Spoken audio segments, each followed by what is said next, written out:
Hey everyone, and welcome to this deep dive made just for you Vintage Car Chronicles listeners on Spotify.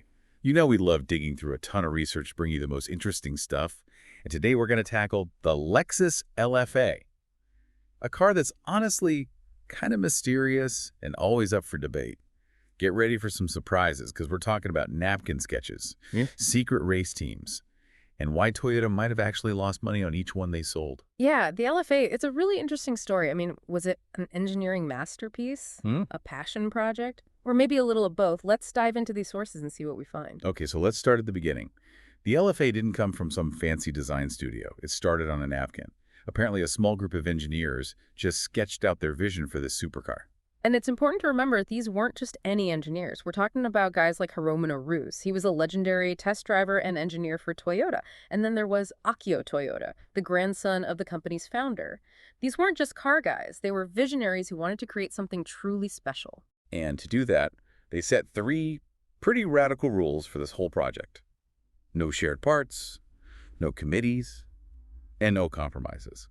If you think about Toyota's reputation for reliability and maybe playing it safe sometimes, these rules were a pretty big statement. It definitely challenges how we think about Toyota, right? These rules show a company that's willing to push the limits, to break the mold, to create something amazing.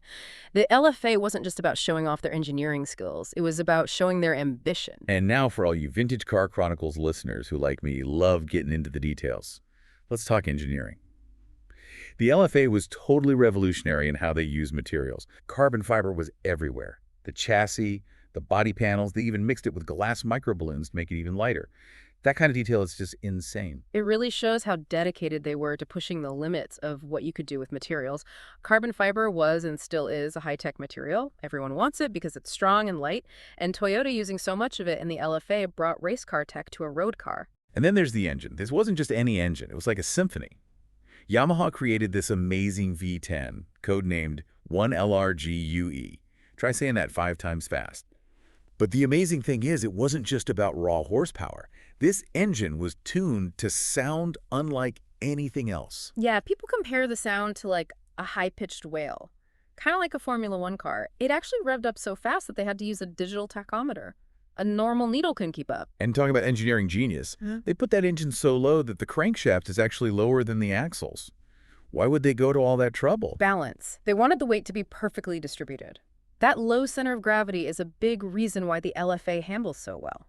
It shows how much they cared about the whole driving experience, not just going fast in a straight line. But let's be honest, no car's perfect. The LFA's gearbox was kind of a weak spot. When everyone else was switching to dual clutch transmissions for those super quick shifts, the LFA stuck with a single-clutch automated manual. It was a controversial choice back then. Yeah, a single clutch system might feel more engaging for some drivers, but it couldn't match the speed and smoothness of a dual clutch. Some people saw it as a compromise. Like, it took away from all the other incredible engineering in the LFA. But I think we got to remember the LFA wasn't just about checking boxes on a spec sheet. It was about pushing the limits, about making a complete driving experience that went beyond just numbers. You're right. The LFA wasn't about following trends or meeting expectations. It was about creating a driving experience that was totally unique and real, one that showed Toyota's ambition and their willingness to do things differently. And to really push the LFA to its limits, they needed the place to test it that was just as capable. Enter the Nürburgring, that legendary German racetrack that everyone calls the Green Hell. It's known for its crazy corners and brutal terrain. This is where they pushed the LFA to its absolute limits, refined it, and turned it into the incredible machine it became. Yeah, the Nürburgring was like a crucible for the LFA, a place where the engineers could push the car and themselves to their absolute limits.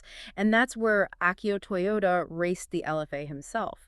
He used a fake name so people at the company wouldn't find out. It just shows how dedicated he was to this project. Wait a second, he raced under a fake name. Oh. Why all the secrecy? Well, apparently some of the bigwigs at Toyota weren't too happy about their CEO risking his neck on a racetrack, even for a project as important as the LFA. But Toyota was passionate and determined. He wanted to feel the car's capabilities himself, to be a part of its development in a really hands-on way. And this is where the story takes a sad turn.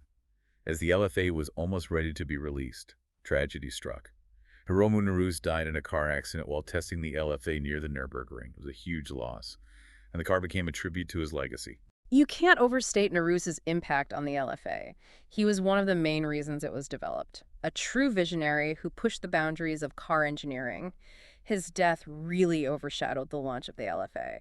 But it also reminded everyone of the passion and dedication that went into creating it. And to honor his memory, Yeah. Lexus created the Nürburgring package, a special edition of the LFA that was tuned for even more extreme performance. This wasn't just an upgrade, it was a testament to Nuruz's vision and the pursuit of automotive perfection. Yeah, the Nürburgring package was a fitting tribute. It had a more powerful engine, a revised transmission for even quicker shifts, and aerodynamic improvements to increase downforce. It was all about pushing limits, just like Nuruz did his whole career. But even with all the passion and hard work that went into the LFA, its launch got mixed reactions. Some critics thought it was too expensive, and that it wasn't as powerful as some of its competitors. Yeah, the LFA's price tag was definitely high, and on paper its performance numbers weren't necessarily the best among supercars. But I think those early critics missed the point of the LFA. They didn't see its soul, its unique character, and the amazing level of craftsmanship that went into making it. And you know what? As time went on, something interesting happened. People's opinions about the LFA started to change. They started to appreciate its unique qualities, that incredible engine sound, the perfect balance in handling, the attention to detail. The car became more than its initial criticisms. Yeah, time has been really good to the LFA. Those early criticisms faded away. And what's left is a car that stands out from the crowd. It's a car built on passion, a testament to Toyota's commitment to doing things differently. And get this, an LFA today costs twice as much as it did when it was brand new.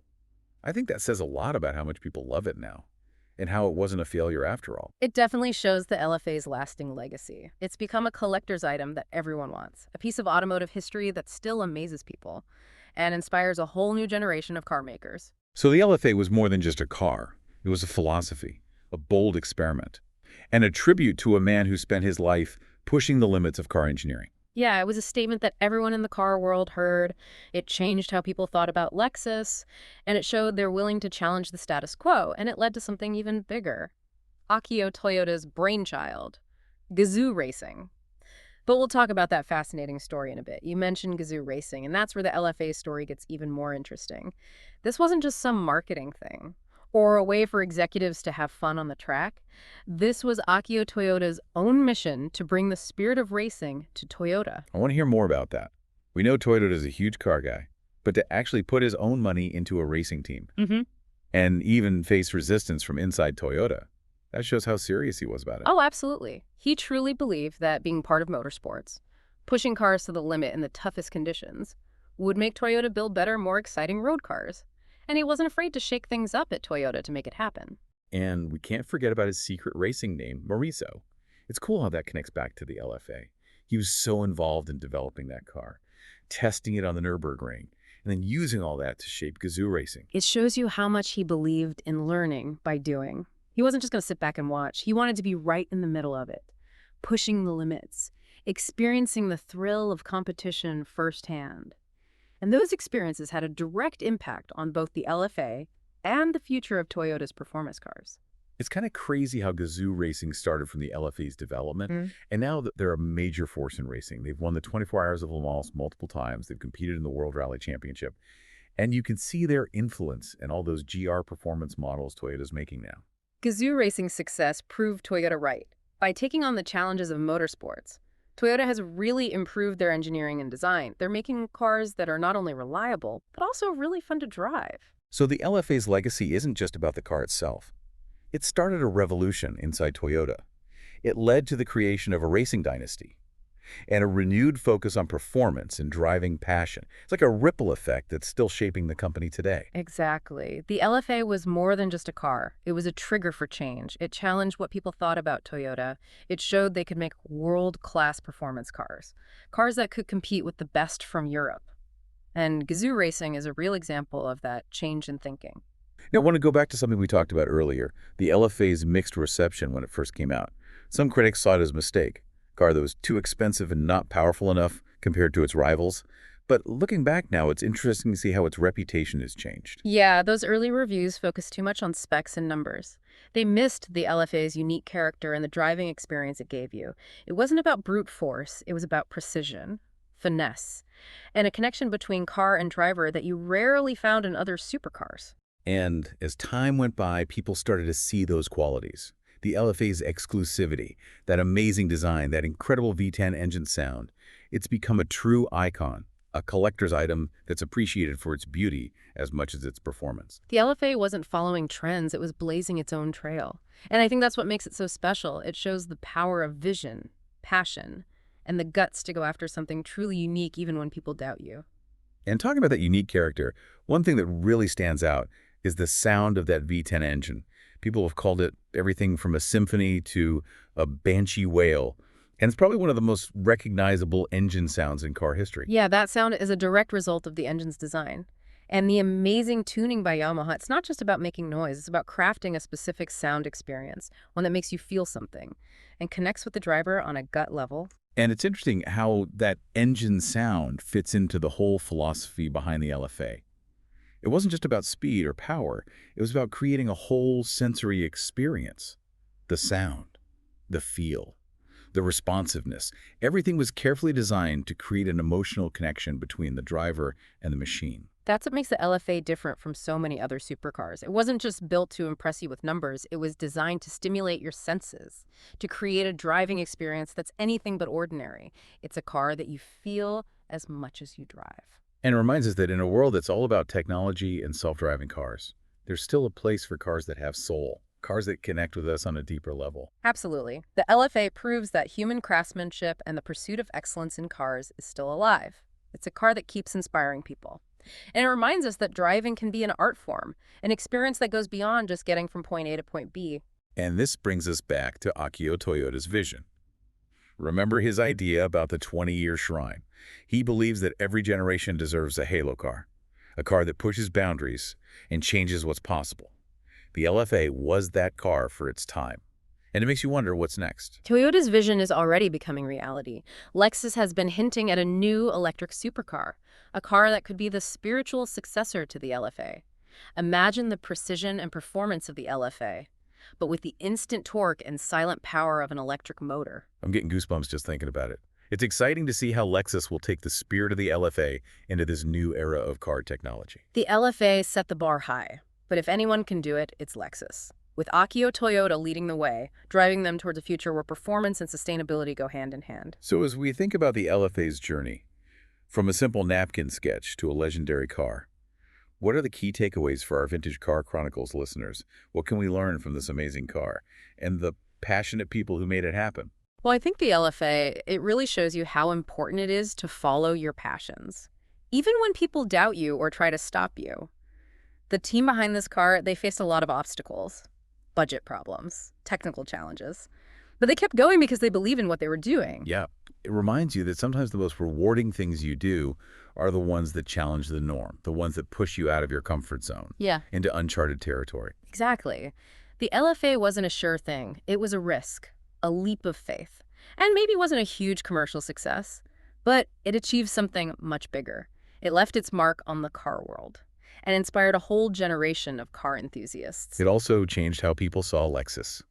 It proved they could make a world-class supercar, one that could compete with the best from Europe. It was like they were saying, hey, Lexus is a real player now, not just for luxury and reliability, but for performance and passion, too. Yeah, that change in perception is probably one of the most important things the LFA did.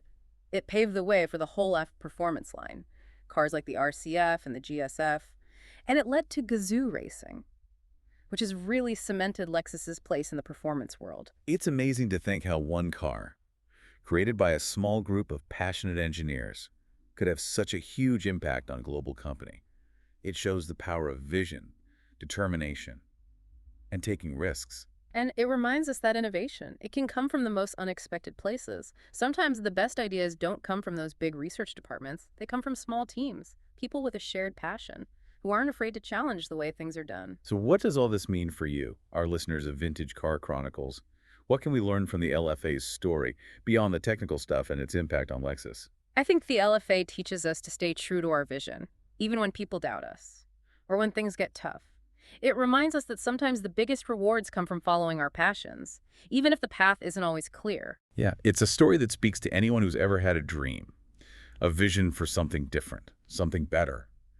It reminds us that even the most ambitious goals are possible if you have enough passion, dedication, and a willingness to push the boundaries. And it's a story that's still going. The LFA might not be in production anymore, but its legacy lives on, not just in the cars Lexus makes today, but in the hearts and minds of the people it touched. Well said. And on that note, a huge thank you to all of you for joining us on this deep dive into the world of the Lexus LFA. We hope you found it as fascinating and insightful as we did. And remember, this deep dive was made just for you, the loyal listeners of Vintage Car Chronicles. Make sure to tune in to Vintage Car Chronicles every day on Spotify for your daily dose of car history and stories. Until next time, keep that passion for cars alive.